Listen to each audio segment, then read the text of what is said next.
Hey, I just got back from lunch. Did you finish that report yet? Well, not exactly.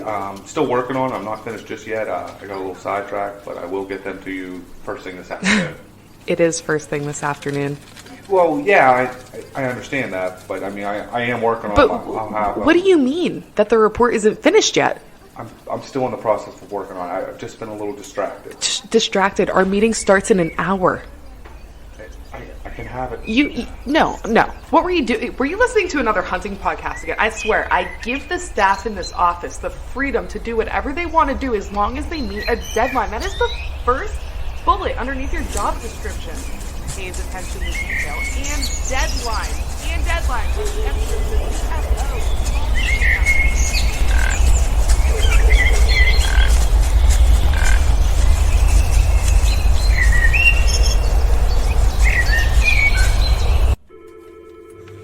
Dude, are you even listening to me right now?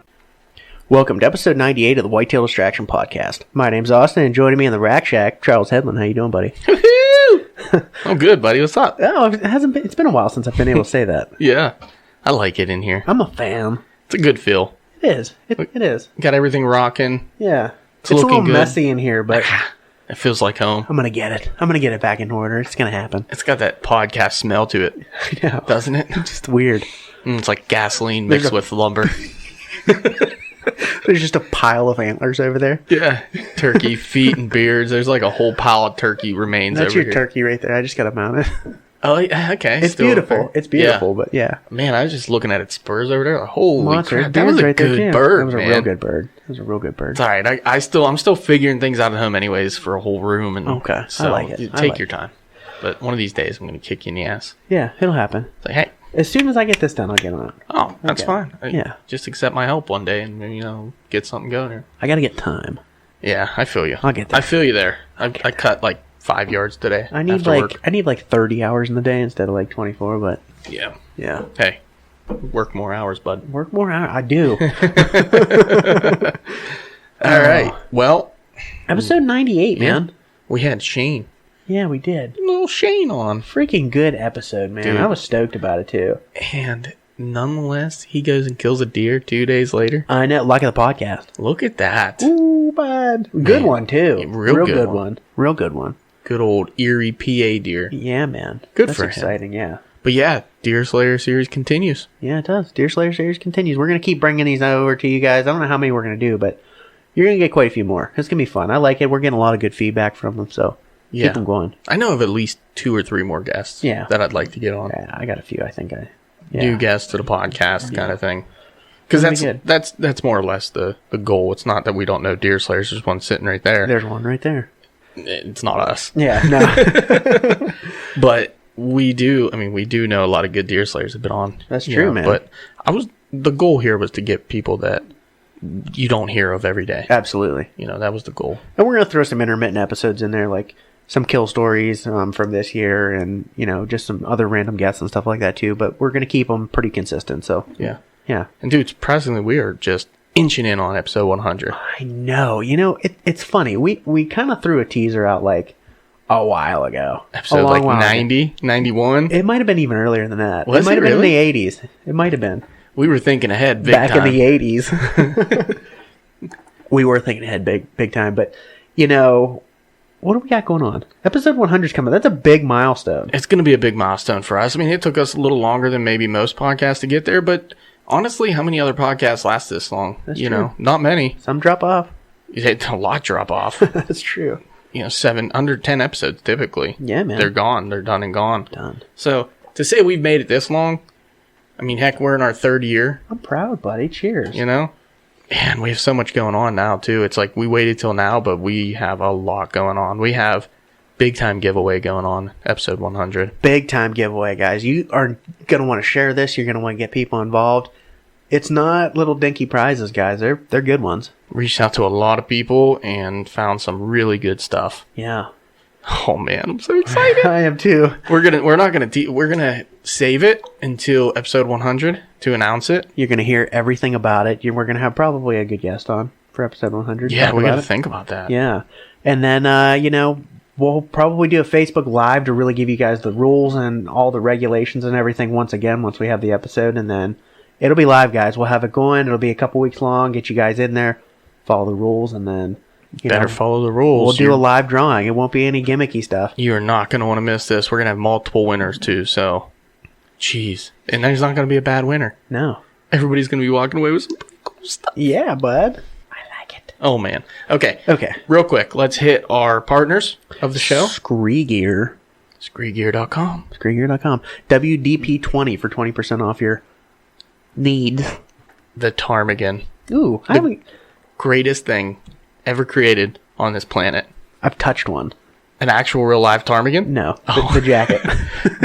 I didn't know what a ptarmigan was. Really? It's an Arctic bird. Yeah, it's like an Arctic grouse. Like an Arctic grouse, Yeah, yes. exactly. They're I white. already knew coming here that you were going to know that. yeah. Because Oh, you yeah. literally know everything. And so much useless stuff, you know. I don't know why. Yeah, it's pretty bad. But the ptarmigan, yeah, they have these like little under feathers around their legs and up around their bottom, you know. And man, the feathers are so tiny. Yeah. But that ptarmigan jacket from Scree, and guess who just ordered the pants? Oh, God. Look at you. Early Christmas gift. There you go, bud. Every year I find one thing and I'm Mommy, can you get me this for Christmas? Oh, my goodness. When I'm done wearing it for archery season, I'll give it back to her. She'll wrap it up and... It'll be beautiful. Like you never even got it. Well, you know, we're going to Ohio here. We're leaving Sunday. Very cool. And we're going for a week. It's supposed to drop down in the 30s. We're tent camping. Ooh, that's going to be fun. Yeah. So it's going to be cold. I'm thinking I'm going to be sleeping in some ptarmigan. There you go. I don't blame you, bud. Dude, I'm telling you though, for real, like the lightest, most comfortable, warm layering system piece that you could ever imagine. But there's a strict rule. That thing only goes on and off when I'm in my tree. Yeah, I don't blame you. Because I am not, you know, bringing that through briars or anything and No. tearing it up. Like, it is only going on. Plus, it's so warm, you can't walk in that stuff. No, you're going to sweat it up, dude. Yeah. So, it's extreme, but I'm telling you, for Scree, it's my new favorite piece. I like it, man. I love all my screw gear. But Been putting it to the test. I have. Yeah. A couple times. Yeah. It's been good. I put it through a freaking monsoon, and it was awesome. Yeah, I'm looking forward to it. This week coming up is really going to put everything to a more extreme test than I've already been doing for the last year and a half anyways. Yeah. But I had something else I want to talk to you about later, but we'll get to that. okay. So, Veteran Innovative Products. VIP. VIP, the vet and the combat vet, man. Freaking Combat Vet's been eating lately. They have been eating. Couple buddies. Couple Been buddies. dropping some pretty nice bucks. Yeah, man. Yeah, man. And does, I guess, too. Oh, yeah. But, yeah. Tearing it up, dude. I may have sent a few. Maybe. Maybe one recently. We'll see. Did its job. Did its job, man. Wonderfully. But I did get in contact with Matt and Cindy. I've been talking to them a little bit. And they've been out hunting. Cindy's after a big 9-point. He sent me some when do you get them pictures. back on? I want to talk to them again. Yeah, I we'll miss definitely them. get them back on. I miss them. Every time I talk to them, it's such a good conversation. Yeah. And, you know, Cindy's just Cindy. Yeah. She's a blast. She is a blast. Always go with the one-liners. Hi, Cindy. Love her. So, next.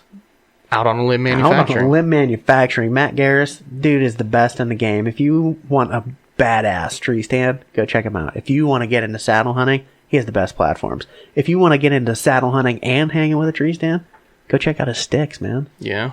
The Shikars, they're unreal. Yep. It's got the new Hush. Got the new Hush stand. Been laying down some monsters. Damn, that thing's nice. I know. That makes me want to go back to tree stands. I got a nice stand right there. Yeah, that's not the Hush, though. No, I'm using it on a limb platform.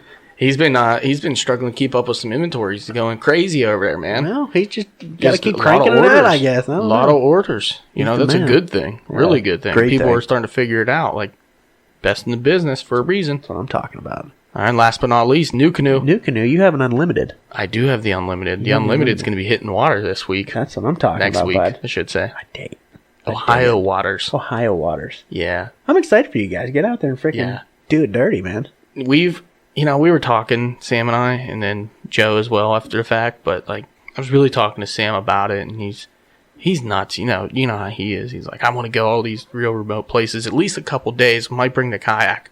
I was like, you know what? Screw it. It's a good idea. I say we just commit to it. Like, make it the forefront of my plans for the most part to just go, hit the water, get remote, because at this park specifically is big lake, all these inaccessible spots where you have to go through private. There's no roads. Yep. You have to go through private, or you have to come in from the water to get to these places. I support it. And they're just big ridges fingering out. Oh, man, the new canoe. I think me and Joe here, we're going to go 2-man it. I like it. Yeah. I like it. Going to bring my little seat cushion. He can either sit on it up front. And I just went and bought a battery for my trolling motor. Sweet. So me, him, and maybe Sam will hold on to the side, and we'll just trolling motor across these lakes. I'm a Because fan. we go about a mile. You know, I don't want to row a mile. No. Not in the mornings, not, getting all sweaty and nasty. That'll be good. That trolling motor's going to be legit. So, luckily, the Unlimited already comes with a flat back, and I don't have the plate attachment piece, but I think I'm going to rig something up with a piece of plywood or something, just to protect the plastic. But thing's built like a freaking I got a piece of truck. you can have. Yeah, can I get a little sliver of that? Yeah, you got it, dude. So, it's going to be good, man. I like it. But that's it. Long-winded. Nice little intro. Yeah. We needed this. Little Rack Shack intro. I like it. Yeah. Let's get Shane on. Okay. Okay, guys, we are back with episode 3 of the Deer Slayer series. We have Shane Weidler on, another PA boy. Ooh, another PA killer. I love these guys. I love PA killers. Shane, what's going on, buddy? How you doing tonight? I'm doing great. I really appreciate you guys having me on here. Excited for this. Absolutely, dude. We're excited too. We're getting a lot of good feedback from this Deer Slayer series, and I know why. I mean, when we thought about doing it, it was like something that we both like, you know what? We need to get these people just like you. If you go on your Instagram right now, it's not like tons of trail cam photos and product photos for flat. It's big animals on the ground, turkeys. Love that, by the way. Sorry, Austin. We're good. On the ground, like, dude, you're getting it done in Pennsylvania, and that's what we love. That's what we're looking for. So we're proud to have you on, man. We're happy to have you tonight. Thanks. I'm happy to be here. Heck yeah. So let's jump right into it, because honestly, you were a referral to us by a good buddy of both of ours, Chris Krantz, and he claims that you know what you're doing in the woods. So we're going to get into that tonight. Why don't you give a little background of who you are, where you're from, and what you do? All right. So my name's Shane Weidler, as you guys know. I'm from Erie, Pennsylvania. Do a lot of hunting in Erie. Sometimes we'll head down to the big woods and like Warren in that area. Just try to move around quite a bit. Don't like to just hunt Erie, but Yeah. You hunt a little Ohio too, right? yeah. Yep. It's, mostly close to the PA border, but Okay. That what is that, northeast? Let me get my bearings. Northeastern Ohio area. That's a pretty good area. There's some decent deer up that way too, right? It's kind of aggy, isn't it? A lot of ag. Yeah. It's a lot of egg, and it's actually pretty flat. Yeah. It's not like, well, I guess it depends on where you're from, how you think of Ohio, because some parts of Ohio can be really steep and nasty, and then other parts are just like Kansas or Iowa, just flat. Yeah. Pretty boring stuff. But I don't know. Aggie, why did I make up that word? Isn't that like a mascot for a college team? The Aggies. Like Texas A&M or something like that. Texas. Sorry, I go down rabbit holes as well. Okay. Oh, man. Put me back on track here. So what do you do for a living, man? I work for National Fuel Gas Company. It's just basically a natural gas distributor. Okay. How does that allow you to get out in the woods? Does it limit you normally until you have to take like vacation time? I'm basically a weekend warrior and limited to vacation time. Yeah. Just get out at 4 o'clock, and it doesn't really leave that much time come gun season to get out in the woods. Yeah. Early season archery, I mean, I have enough time that I can sneak out in the woods somewhere, but it's not as much time as I'd like. Being in like the gas industry and stuff like that, does it give you a chance to like kind of talk to landowners a lot and get your foot in the door on some good farms or properties or anything like that? Well, I mean, I can't give up all my secrets. But yeah, it helps out. Yeah, we do see a trend like that in our area where, gas and oil, our buddy's in gas and oil, and he does that quite a bit. He finds properties that way. It's like that or paving, too. The guys that are out there paving, they go to some remote areas, and seems like they get permission, too, a lot that way. Yeah, and that's the biggest battle is if you're looking for private ground, getting permission is a huge deal. So any kind of little way that you can get in on it, you got to take advantage of it. Yeah, definitely, You man. ain't kidding. It's tough, man. It is tough around here. All right, so let's jump into it. We're going to start with kind of the area of land that you hunt. Okay, so Pennsylvania, you said Erie. If someone isn't like, from around our general area, Yeah, kind of thank describe what Erie is like for them. What's the terrain like? I think most people think that you're hunting on a lake, maybe. I don't know. So yeah, well, a lot of the hunting that I do is closer to the lake, and that's where you get those draws that go down into the lake, where you get some pretty serious valleys and some really good pinch points. But a lot of the areas, you'll have some agricultural fields and stuff like that go into some decent hardwoods right before the lake, and you can get into some really good pinch points in that. And that's typically the kind of areas that I try to pinpoint. Perfect. Now, your timbered areas, is that a lot like us, where it's mostly oaks, maples? Well, what's that look like? Yeah, most of it's. If you get a good oak flat, that's money. But Yeah. a lot of hemlocks. A lot of hemlocks. Really? That's odd, because I'll tell you what, you don't see many hemlocks around us. They're a very rare tree anymore. Really? Yeah, it's a pretty rare tree in our area. It's mostly ran over here by maples, oaks, Walnut, hickory, Yep. beech. some aspen. Yep. But And that's funny, too, because we're really only like 90 miles south of you guys. It's not that far. No. how do those hickory nuts play? We did say hickory, right? I'm not. No. Oh my God. Hemlock. Sorry. Hemlocks. My God, help me. How do the hemlocks play into factors? They're like. I don't know if you guys have ever hung a tree stand out of hemlocks. That's like the ultimate cover that you could ever ask for. You got really good cover scent, and you're engulfed, and just it's awesome. Yeah. Really good thermal cover for the deer in the winter, too. I mean, Yeah, I guess yeah. we hunt hemlocks up north, right? And up around my camp and stuff. Kind but of. Not much. No, Yeah, not really really. not much. That is weird. Yeah. You're like in a little pocket up there in the northwest of PA that's prime. I know. I mean, think about it. It's ultimate cover, and like you said, and scent. Jeez, that's nice, man. But they don't provide a lot of food, right? Just mostly cover for the deer. No, and typically a lot with those hemlocks, you'll just run into little patches of them in between.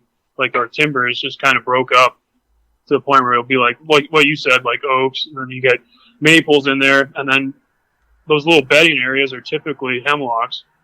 Yeah. No, I can dig that. Heck yeah, man. Now, that being said, you're in Erie. You're in, like, a pretty good hunting area, man. Now, Erie's population of people is pretty big, man. You dealing with some pressure up there? What do you got going on? I'll tell you what, it's if you go into any public land around Erie, you're going to see a lot of people. But you just got to know how to play those guys. You got to figure on hunting the hunter and hunting what you're after. So, are you hunting a lot of public land, or are you mostly private land then, or do you kind of dabble in both? I dabble in both, but realistically, I try to stay on private just because the hunting pressure it can get pretty serious. Yeah. Now it's PA private land, so I'm sure you're seeing some other guys, maybe some neighbors, sharing the Right. property with other people as well. Right. And usually, like the couple properties that I have permission on, we all text, we all talk to each other. So, that helps out a lot. Yeah. So one thing I'm kind of interested in, you mentioned you hunt some of the spots you hunt are like kind of close to the lake, and you hunt those draws and everything, and those pinch points.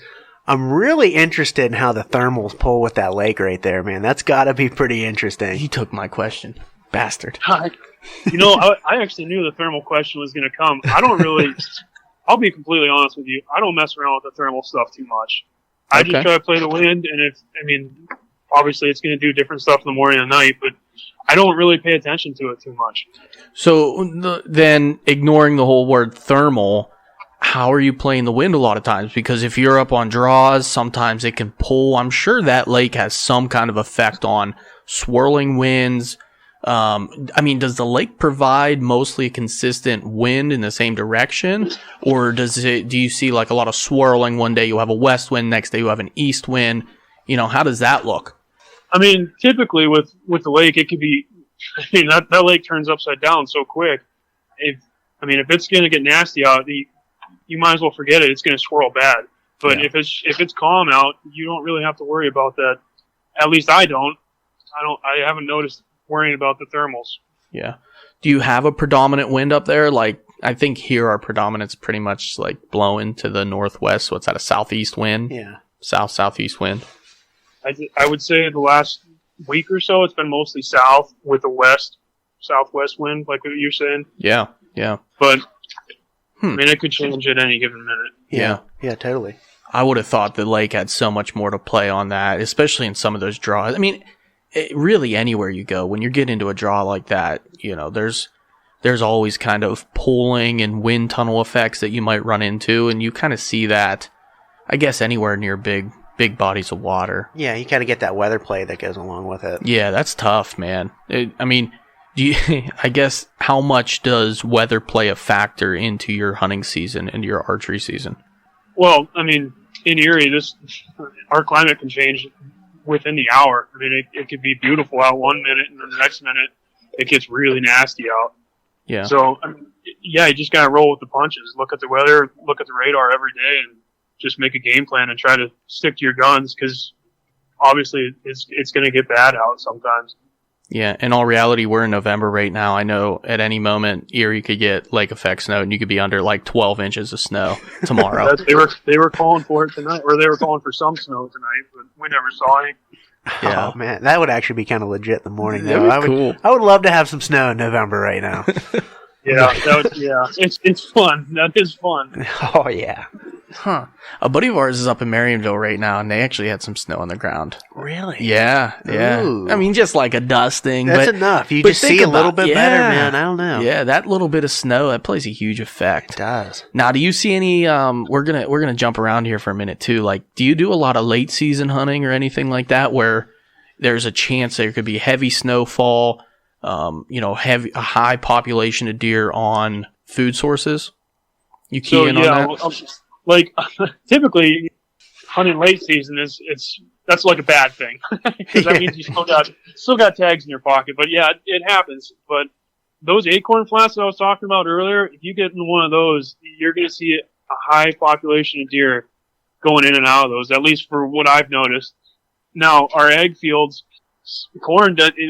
typically your corn's taken off by that point, but if you have a cut soybean field, or if you get lucky and you got a standing soybean field in this area, it's absolutely lights out.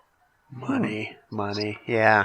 I can think of like a couple years back, like it was a really wet fall, and even into the winter, like guys did not get the corn cut. They didn't get the beans cut, nothing. And it was that was a money fall for food for the deer. I'll tell you what. One of my properties. I'll tell you what, Go ahead.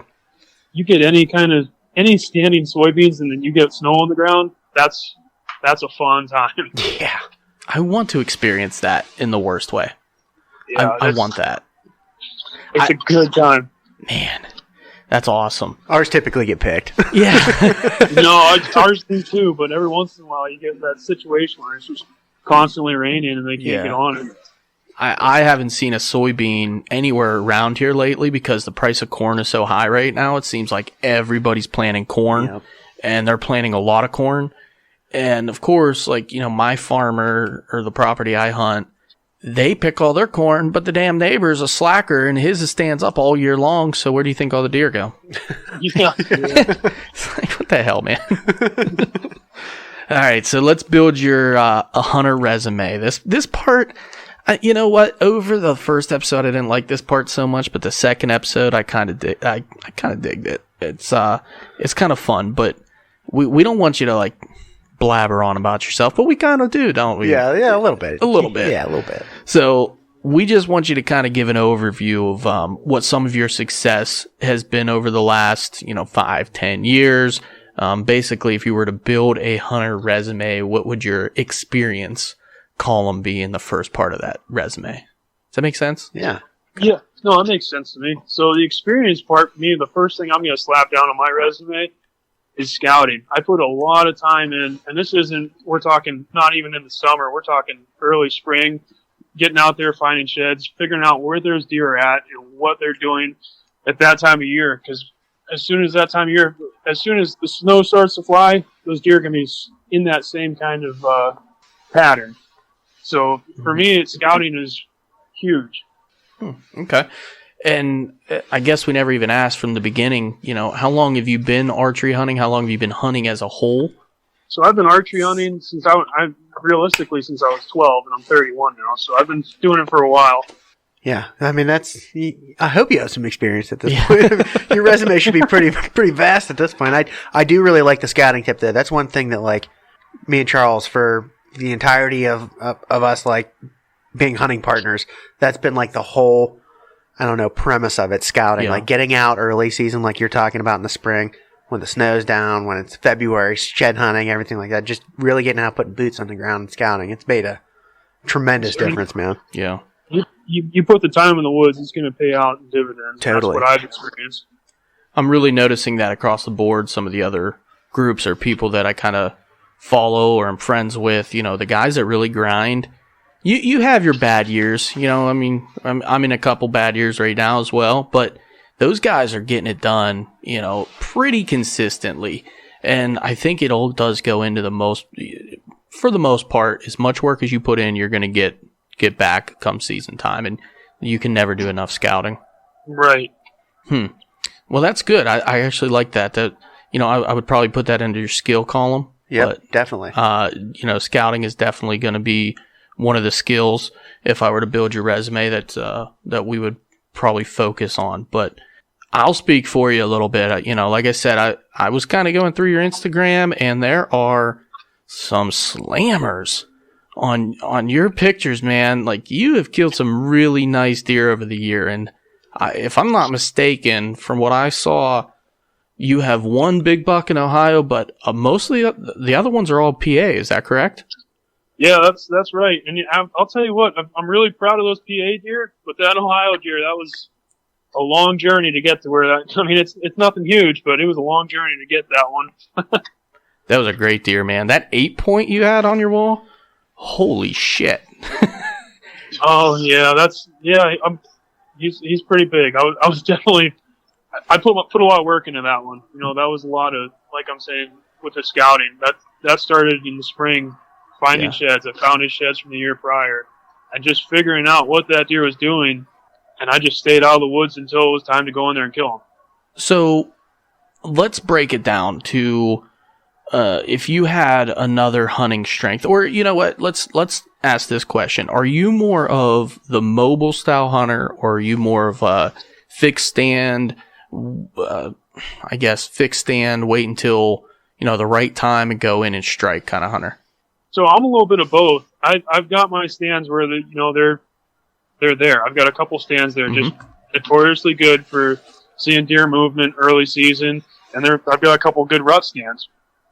But I've got a mobile setup that I really like to use, and I'm not afraid to use it. If those stands aren't producing, I'll instantly just go to that mobile setup and start putting boots on the ground and figuring something else out. Are you talking like a mobile sticks and stands then? That kind of setup? Yeah, perfect. Yeah, mobile sticks. I have a climber, but I'll be honest with you, that mobile sticks and stands, that's the way to go. Yeah. I'm curious now. I'm curious. I just want to dive into it a little bit. What kind of stand and sticks are you using, man? You using a Lone Wolf or? No, I'm actually running the muddy sticks, which are I'll touch heavy, but I really like the rope design on them. I like that rope mod too. That cam cleat, it's nice. Yeah, it's super quick, and you can scale up a tree fast and simple. Yeah, I'm a fan of those. But downside is they're just a touch heavy. If they could lighten them up a little bit, that'd be great. Yeah, it's almost either lighten them up or put that same cam cleat mod on another stick. Would be fantastic. I know since I've been one sticking, that cam cleat is awesome. Oh, I didn't realize I was talking to a one sticker. All right, come on, get the jokes out. Go ahead. What? My God, you're an animal. Well, you know what? Insult taken. Okay. No, that's not an insult. That's awesome. Good for you. No, it's fine. We won't dive into me. Okay, we're gonna stay on you. No. No, dude, the cam cleats are legit though, for real. I mean, I like those muddies too. The only thing I've ever heard about them is that they're heavy, and there are guys that absolutely love them. I like the design of them. They're heavy. They're beautiful. Yeah. I've guys that have used them. They're great. They love them, but they're just a little on the heavy side. I mean, if you can deal with that, then who cares, right? Yep, it's just a couple extra pounds. It doesn't seem like a lot, but you start putting a couple miles under your boots, it gets old pretty quick. Yeah. Yeah. So what's the stand you're running? I'm running a Novix right now, and I'm really happy with it. You know, I'm a bigger guy. I'm 6'2", and I'm 220 pounds, but that's the only downfall with a smaller platform. I got big feet, you know. Yeah, definitely. You don't have a lot of room to dance up there. No, I like to dance. Oh, that's good. That stand is super light too. The Novix stuff has been. It's been interesting watching them kind of grow. awesome. You know, they kind of did like that separate. I don't want to call it a separation from Lone Wolf, but it's a Lone It's Wolf a stand. rebranding. Man. It's a rebranding. Yeah, Yeah. It's Yeah, a great that's stand. all it is. It's a great stand, man. Yeah. Pretty cool, man.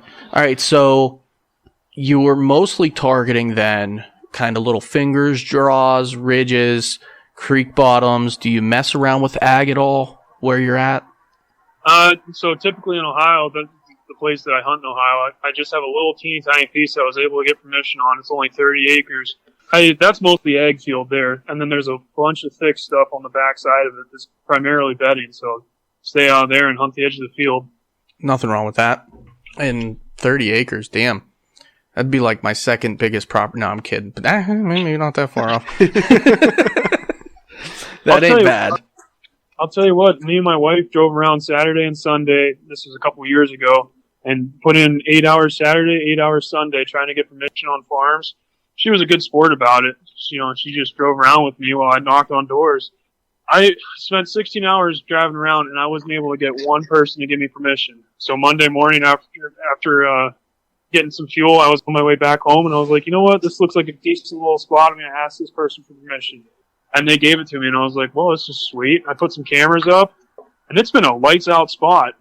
Dude, that's awesome, man. I got two takeaways from that. Like, kind of blew my mind there for First a second. off, gas and oil must be doing pretty good, Yeah, right? that's what I'm saying. You know what I mean? First of all, dude, you got a good ass woman driving around 16 hours asking for permission with you. That's insane. And second of all, she's a team player. way to be that damn persistent that you went 16 hours of no's before you got a yes. It was. I'm not like. I don't want to go through that ever again. No, man, that had to have been tough, man. I got to be honest. So, realistically, how many do you think you asked? You think you asked 30? You think you asked 30 farms? I would say easily 30 farms. That's a lot of no's, man. That's a lot. That's tough. And what gets frustrating is because I don't know anybody out there, so you can't use anybody for pool. You can't. Yeah. It's all just going in blind. Yep. What I noticed is all the big farms, they're that L word that I don't like to use anymore. They're all leased. Yep. Totally. Especially in that area, it has gotten huge. If you go on any leasing company, like any at all online, it's all Northwest Ohio too. There's a lot up that way. A lot. Yep. And a couple people, actually more than a couple, a lot of people said, I would love to give you permission, but we leased it to so-and-so. Yep. So That's a damn shame. So what were you targeting? We're gonna skip. Well, first off, I have two takes away from this as well. One, you probably should have sent her to a couple doors since you got all no's. I guess next time I'll think about that. And two, you should have seen if any of them would reimburse you for some gas money because that's just ridiculous.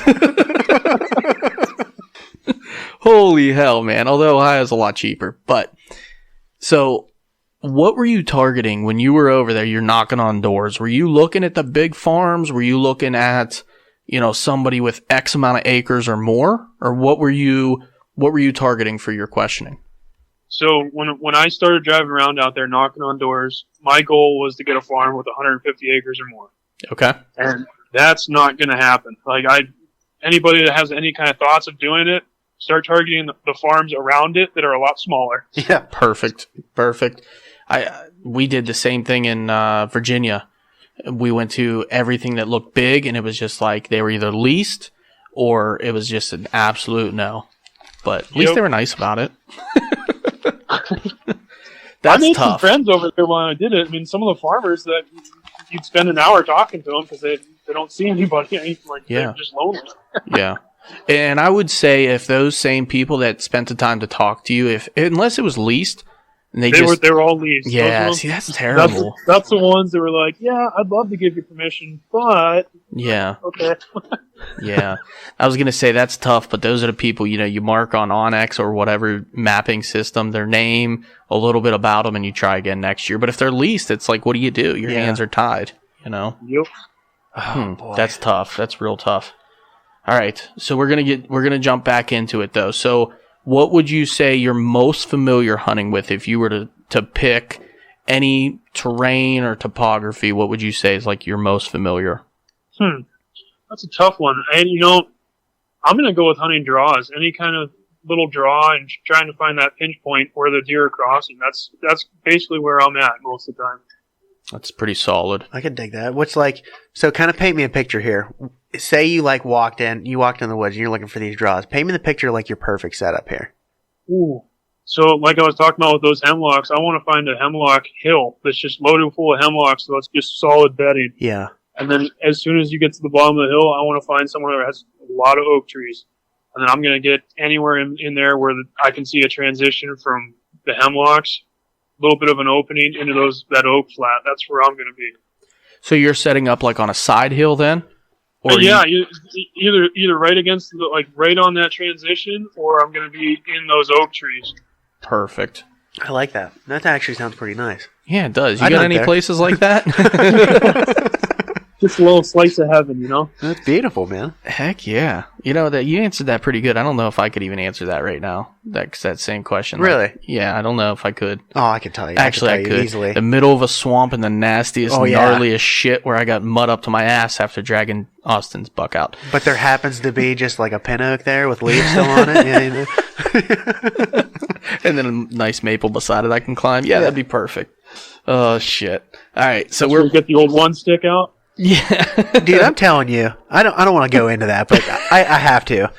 I don't know, the one stick, I really want to do it. It sounds so awesome to me. I'm kind of on the same page as you, man, but I can just go up a tree so much faster with 4 sticks and I'm done.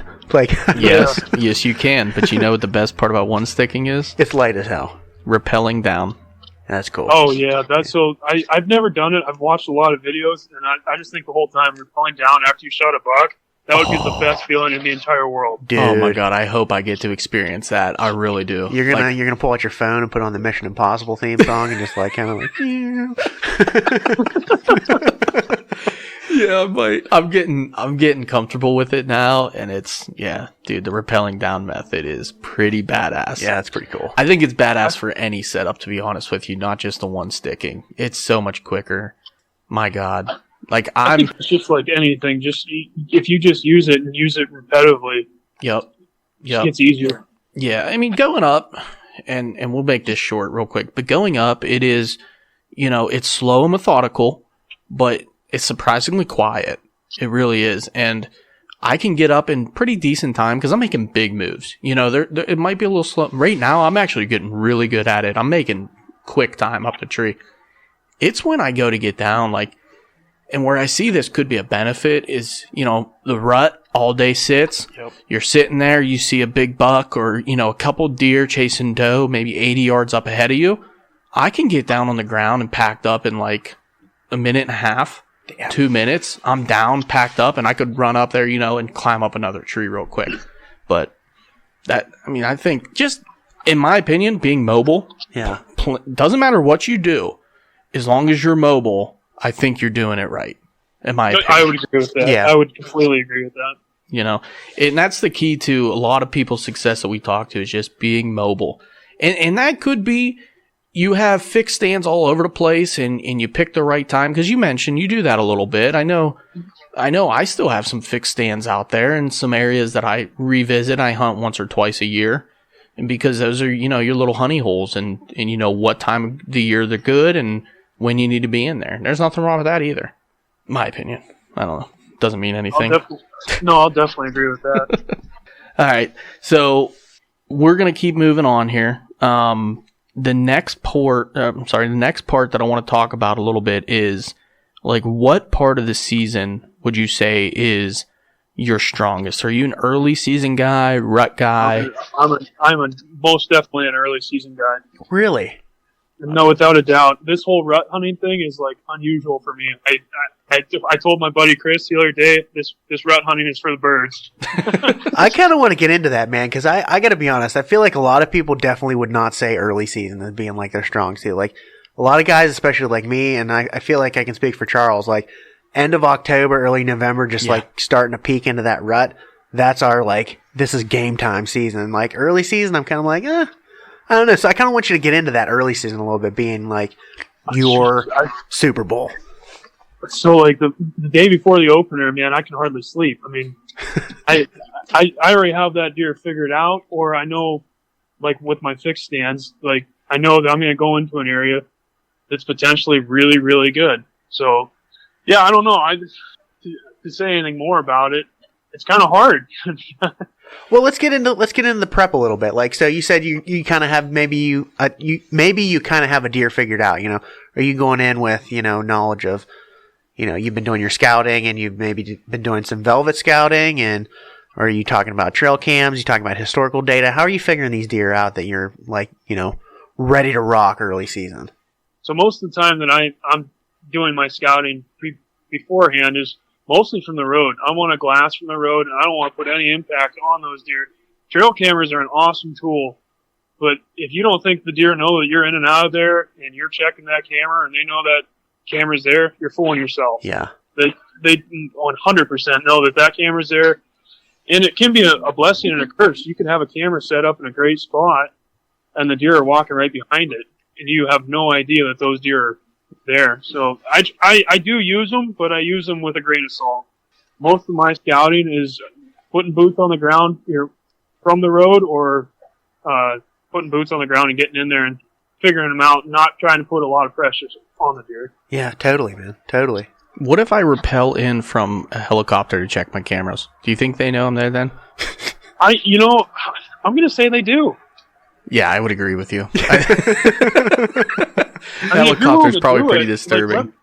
If you're willing to do it, let me know if it works. You'll have to pick me up so I can go check some of them. Now, Shane, do you use any mobile cams or anything like that? Yeah, so I've got a couple cell cameras, and they're awesome. Yeah, I'm the type of guy that when I go set a camera, if I make it a week and I haven't checked it, I'm doing something right, because I have to know. But the cell camera, like, they're awesome. I can see why some people, they get their flack. Like, well, if you just got it right behind your house and you get a picture and you go out and shoot a buck, I can understand why people would give a flack over that. That takes away the fun for me. I'm using it in places that aren't really that close to my house. Yeah. And I know me as a person, I get antsy. I want to go in there and check that camera. So use it with a grain of salt. Yeah. Now, you also made a comment earlier how most of the early season, though, you're a weekend warrior due to work. How are you making it work on deer? I mean, if you don't get it done first day and potentially have to wait a whole week, because I know in that early season, every week these deer change. Their patterns change. The food changes. It's drastically changing from October 1 to October 20. What are you doing then in that lull period between hunts to keep on these deer? You get in that lull period, then I try to stay out of there until I get the right weather, because it's that first October cold front. That's when I've had a lot of really good success, a lot of good deer movement, and that's where your scouting comes into play. Yeah, I totally agree with that. That October cold front is across the board. It's good. Yeah. It always is. And that's kind of one of the things that you hear a lot of guys talk about in different podcasts. That first October cold front, it is so money every year. Yeah. Yep. And being able to stay out of that area until and you get that gut feeling like, I'm going to go in there, I'm going to kill a deer. It's time to strike. Yeah, I'm not going to go in there and hope for the best. I want to go in there and I want to kill a deer. Yeah. That's really hard to do, too, though. When you know there's a good one in there. Yeah, it's impossible. But that's tough. So what are you targeting then? Are you targeting food sources, or what's your go-to? A lot of mine is food sources, with whatever food sources around. Being the one place I hunt in Pennsylvania, it's a lot of oaks. And early season, if you get the right grasses in, some kind of clover or anything like that, that's typically where you'll find where I've had a lot of good luck. I can take that. Have you ever thought about doing like one of those little hidey-ho plots or anything like that? I have, but if it's not broke, don't fix it. Yeah, totally. I'm with you. Now, are you targeting close to bedding, or are you getting in real close, kind of risking it early season because you think you have these deer patterned pretty confidently? I would say that I'm close enough to the bedding area just to be dangerous. Okay. But access is always key with that. If you can sneak in there and not bump anything, that's awesome. Which I've been able to do that in the past.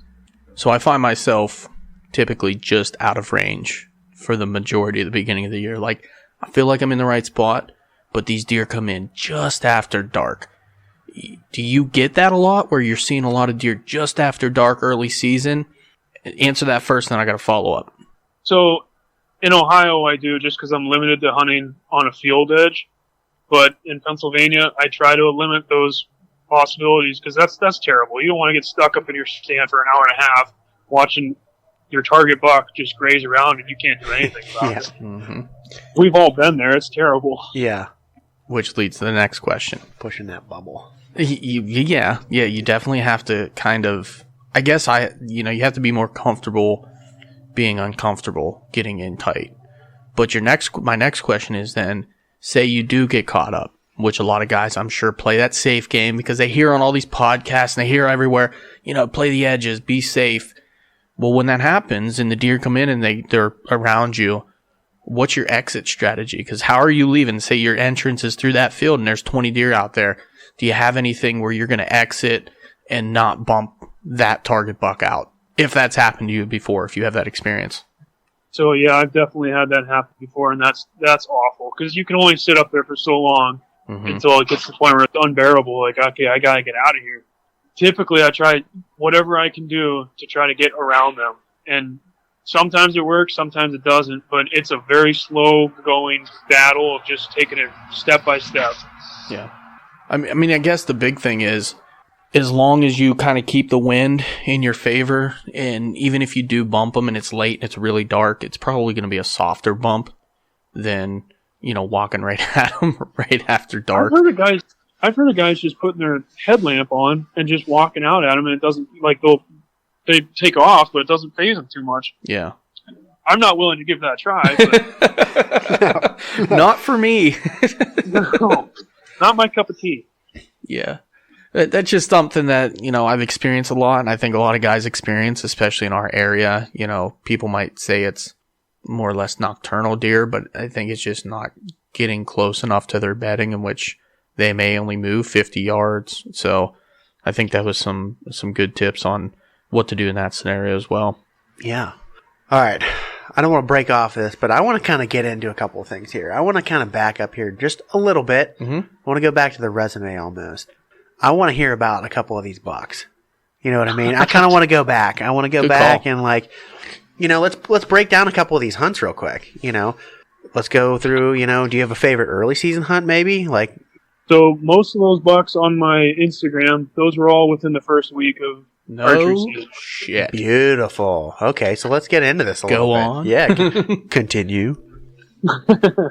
So the biggest one on there, you said it was that big 8-point. Yeah, that buck, that was a cool hunt.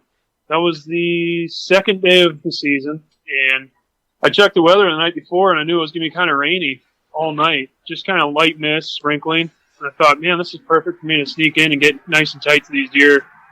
I got a stand in there that's one of those fixed stands that's just left alone. Figured I could sneak into that nice and close to their bedding, and that's exactly what I did. I crawled in there, woke up nice and early, got in there about an hour before daylight, snuck in there, climbed up in my stand, and I'm not even getting my phone out to look at time it is because I'm so close that I don't want to have any kind of light or anything. Walking in there blind. Yeah. Climb up in my stand, get all situated, sit there for about an hour, twiddling my thumbs, thinking about, all the ifs, ands, or buts, trying to check the wind, and just breaking daylight. And I had a little buck sneak around the edge of me about 25 yards, but it was in this nasty thick stuff where I couldn't have shot. And I'm starting to think to myself, this is the first deer I've seen this season, and I couldn't even shot it. And it's in range, I just couldn't have shot it. About 20 minutes go by. Another little buck, he was legal, but he was not what I was after. Does the same thing right in this thicket. And I'm thinking, man, I'm in a position where do I have to move my stand? What am I going to do here? An hour goes by and there's not a lot of movement. And all of a sudden I look up and there's a whole slew of does coming right at me. All right, sweet. This is cool. You know, I'm seeing a lot of deer for the first day, or the first day that I've been able to go out. And behind these doe, I see some antlers coming through the woods. And that's when it sets in, you know, it's about to get real. And these doe are already at 15 yards. I'm sitting down in my stand with my bow and my hanger. And I think there were 6 doe with them. Well, that's a lot of eyes, bud. Yeah, and they're all over. So they kind of mill off, and they're still within 50 yards, and he's just kind of doing his thing, just coming right down this trail into this draw. And I slowly stand up, and I'm doing that whole thing where, like, okay, if I close my eyes, you won't see me. So I was finally able to get stood up and grab my bow, and when I swung, he was already at 18 yards. And I just happened to have my release, and I just drew in one solid motion, swinging as I drew. And he just got to my clearing, and I didn't have to stop him or anything. He was just standing there like a statue. And I just power drived it, 10-ringed him. He netted 60 yards in front of me, and he ran right underneath me. And at this point, I'm not seeing any blood or anything like that. And I wasn't shooting Luminox or anything at the time. I had no idea what happened. I was shook up. I called my brother, and I was like, I'm pretty sure I 10-ringed him. I saw the arrow disappear, but I have no idea what just happened. I just shot the biggest buck of my life, and he went right underneath me, and I couldn't see any blood on him. Wow, So I love that. I headed back up to the house and got my buddy Shay and my brother, and we headed down, and we did a little track job. And I'll tell you what, I double lunged this deer and just clipped the top of his heart. He went 200 yards. I mean, it was just an absolute tank of deer, 219 pounds. But wow, he just gobbled that arrow up. And I was shooting a G5 Havoc at the time, 2-blade. It should have been bleeding great, but I don't know what happened there. But he just gobbled it right up. That's just a beast of a deer. That's why. After getting up to him and, you know, putting my hands on him for the first time, I mean, all those nerves finally went away, and I was a mess. Oh, man. Dude, that is awesome. That is very tough. Like, that's got to be really hard to do your first hunt. You know, Austin and I, we say it all the time. Like, we love to get in, shoot some doe, knock the rust off, you know, and then we hunt the bucks, and, you know, by that time we're ready to kill stuff. You know what I mean? You feel better, more confident. So what are you doing, man? What are you doing in the off season to prepare for that moment? Because like you said, you've stacked up some really impressive deer. This one you watch come all the way in, which would just rattle anybody's cage. Iceman over here. Yeah. Like, what are you doing preseason though to prep to get yourself ready for that moment?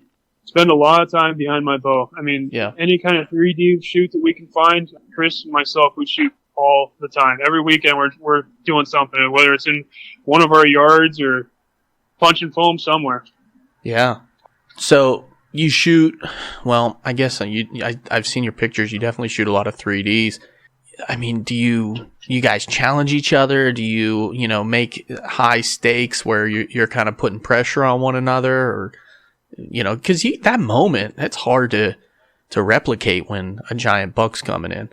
I think with Chris and I, we kind of push each other to do better. If one of us is doing bad, the comments start to fly and like the peanut gallery starts to come out. And typically, whoever shoots better, the guy who shoots less has to buy him a beer at the end of the round, which works out great. Yeah. Now, do you have a naturally competitive nature? So I'm super competitive. It's a blessing and a curse. So who's typically buying the beers here? Yeah, that's what I'm wondering. Hey, you know what? I'm not gonna lie to you. This last year, Chris has been shooting really, really well. I've bought quite a few beers. Oh man, man, that guy's just killing you this year, huh? He's already got a buck on the ground too. Like, yeah, tell me about it. Yeah, I don't know, man. You got to pick it up, but you're on your rutcation right now too, though.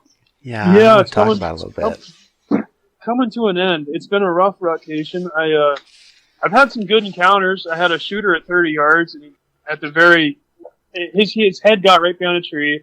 As I was drawing, he got a snoot of something he didn't like, and he just turned around and walked off. And I'll tell you what, that was hard to watch.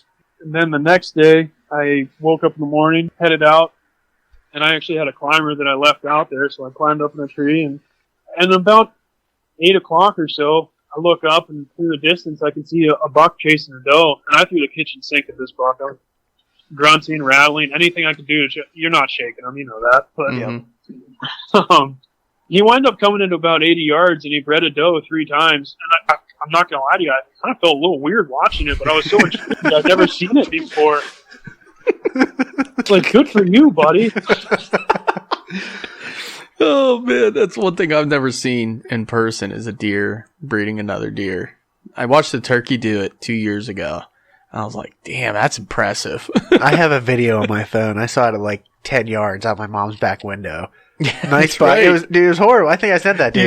You did. It was horrible to watch. I'm kind of right there with you. I was like, oh my God, what's happening right now? It's like, do you cheer them on or, you know? It's a very awkward time in your life. Like, it's just, what, am I really watching this right now? Oh, yep, that happened. And then it happened 2 more times. Oh my Good God. for him. It's like watching your dog on a pillow. Was he a good buck? Are you excited about the genetics that are coming on? No, that was definitely a shooter, and that was the 2 shooters that I had experiences with, and I just couldn't close the gap. Okay. So here's my question: how are you feeling about tomorrow? I know today wasn't the best day, but how are you feeling about tomorrow, man? You feeling good about it? To be honest with you, I'm at a complete loss. Oh no!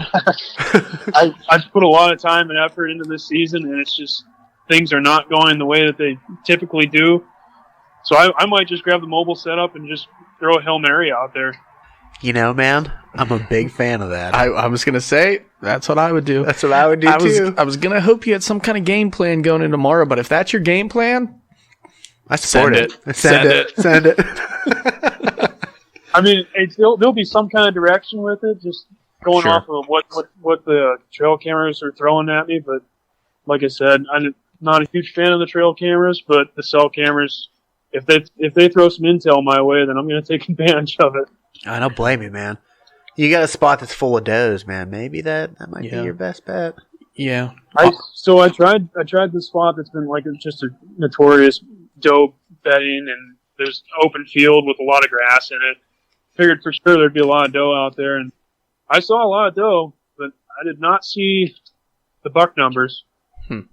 Oddly enough, from what I'm getting on my camera still, there's a lot of deer still hitting food right now. Like Really? the does are still hitting acorns pretty hard in my area. They kind of they went away from it, and when it got cold again, the doe were back on the acorns, and the bucks were cruising through those acorns, kind of looking for those doe that are in there feeding. And most of that was during night or right in dead center middle of the day. Interesting. Yeah, so it's kind of weird, and it's hard to tell on a cell cam whether that's a mature deer or not. But I mean, for sure, does are on acorns, and I've had those bucks cruising through a couple nights in a row now in daylight. So Yeah. could be something to think about, man. I'm not giving up food source totally, but if you have kind of like you were talking about that transition from bedding to food, might not be a bad place to be on that downwind side tomorrow. Yeah, I'm not giving up hope on it yet, but it's getting to that point in my rutcation where I'm starting to get a little frustrated. Yeah, man. Totally understand. When you put that much time and effort in, it's tough, man. That's tough to take. Yeah. Oh, well, that's all right. Hey, look, there's a lot of season left. We're not done yet. Yeah. We got good weather. It can turn around in a freaking blink of an eye. That's the best part about this time of year. And I'm not too good to take a rifle out and shoot a buck either. I get excited about rifle season too. I'm not a diehard bow hunter. I just like killing deer. Yeah. I'm right there with you, man. But I feel like gun season for me, I've never really killed a good buck in gun season. It's always like, freezer filling doe season. That's what it feels like for me. I don't know. Stacking bodies. Stacking body, yeah. One of the bigger bucks that I shot was in rifle season. It was actually the first mature buck that I shot, and I was archery hunting him all year, and I saw him 4 or 5 times, and I just had my heart set on shooting this one deer. And typically I'm not like that, but I had my heart set that I wanted to shoot a mature deer. And archery season ended. I was all heartbroken about it. Rifle season started. First opening day, 30 yards away, here comes Mr. Wonderful, and I was able to get him with my rifle. But It was kind of like a double-edged sword. Like, really, you avoided me all year, and then you come in at 30 yards during rifle season. Yeah. Yeah, that's typically how that works. That's actually funny. That reminds me so much. My buddy Brent, he bought a farm down near Columbus in Ohio, and he hunted this buck all season, man. He had encounter, just all bow season. Never got a shot at this thing. And then first day of gun season, it came into 15 yards. He killed it with a slug gun. He was so pissed he didn't bring his bow. Oh, man. Way she goes. Yeah, man. I mean, let's be real. You know, it's not that easy either. I mean, a lot of shit can go wrong. You know, we're still in PA. I mean, anywhere, but we're in PA. Like you said, you take a whole week of vacation off and you get one real opportunity at a deer, and that might be it for that whole week, or you know, your whole season. You might get one, maybe two opportunities. So I'm not above it either. Kill him with the gun, kill him with a muzzleloader, bow, slingshot. I don't care, whatever is legal. You know, javelin, yeah. Addle, if you get Addle. Oh man, we were just looking at out-of-state hunting trips and whatnot. And I think it was Missouri has an addle season. I gotta be honest. If you are that badass that you can take that out and kill a deer, man, I want to be your friend. I want to get him on the podcast. That's pretty hardcore. That is hardcore. Yeah, I think we need an addle challenge now. I want to drink a beer with the guy that's killed one with an addle. I'm with you. I'll buy the beer. Yeah, you will, because you ain't gonna outshoot him. I gotta be honest. You give me an addle, I'll stand 10 feet away from my garage. I bet I can't hit it. That is awesome. Oh man, so let's wrap this thing up then, dude. You know, we've pretty much gone through it. Hold up. Wait a minute. What? I know we're getting closer on time, but I don't want to do a story yet. I had one more before the story. Go ahead. Yeah, I know where you're going with that. Okay, go ahead. Yeah. I want to know, just plain and simple, if you had like one basic tactic that you used, you know, more than once, it's been successful for you, what that might be. It can be anything. Yeah, that's tough to narrow it down to one. Okay, then give me more than one. I want to hear it. Give us the recipe. Yeah.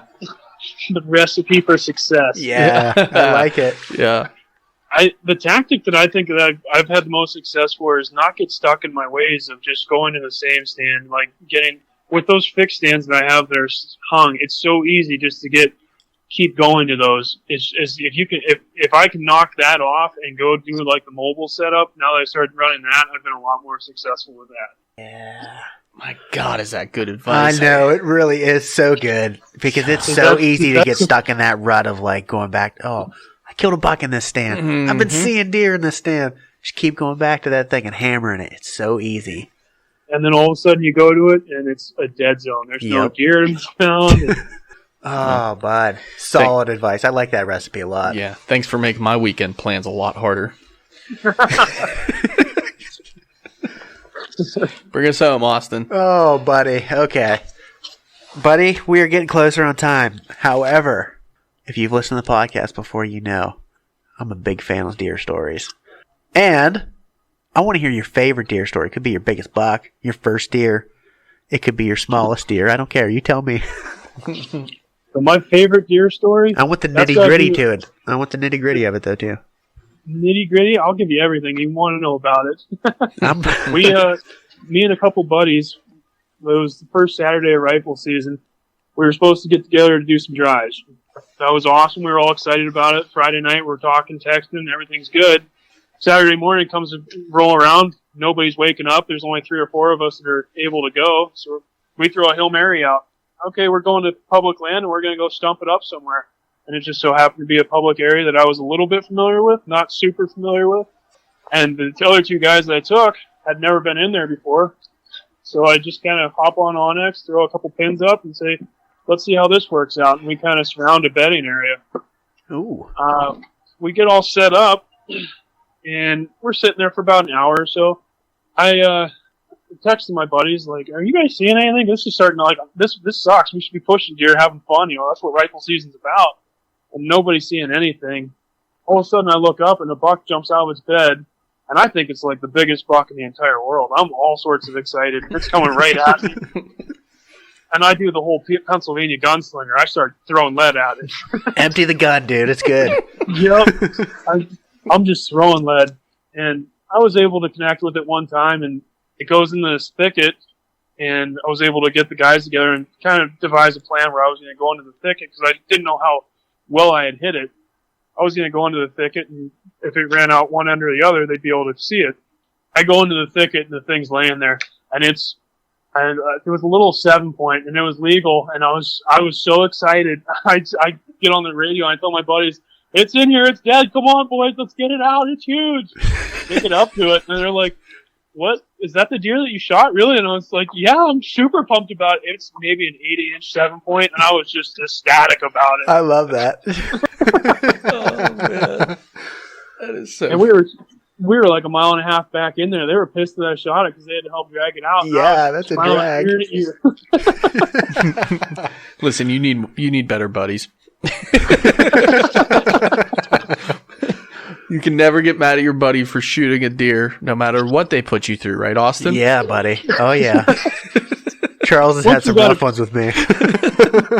Once we got it back to the truck, everybody was laughing and having a good time. And Yeah. the guys that slept in that were supposed to go do drives with us, they were pretty bummed that they missed out on it. But, yeah, it was, Sucks to be them. Mm-hmm. yeah.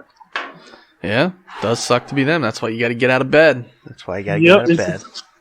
Exactly it. That was like last rifle season. Everybody slept in that Sunday, the first Sunday ever in rifle season in PA. I'm like, I'm not sleeping. I'm going out. A lot of people are all against it. I'm all for it, man. Give me another day. Yeah, come on now. It's going to be good for me this year because I'm out of vacation time. I'm going to be able to hunt Saturday, Sunday, and then go home, back to work on Monday. It's going to be beautiful. There's going to be a lot of deer moving. It's buck and doe. Remember that.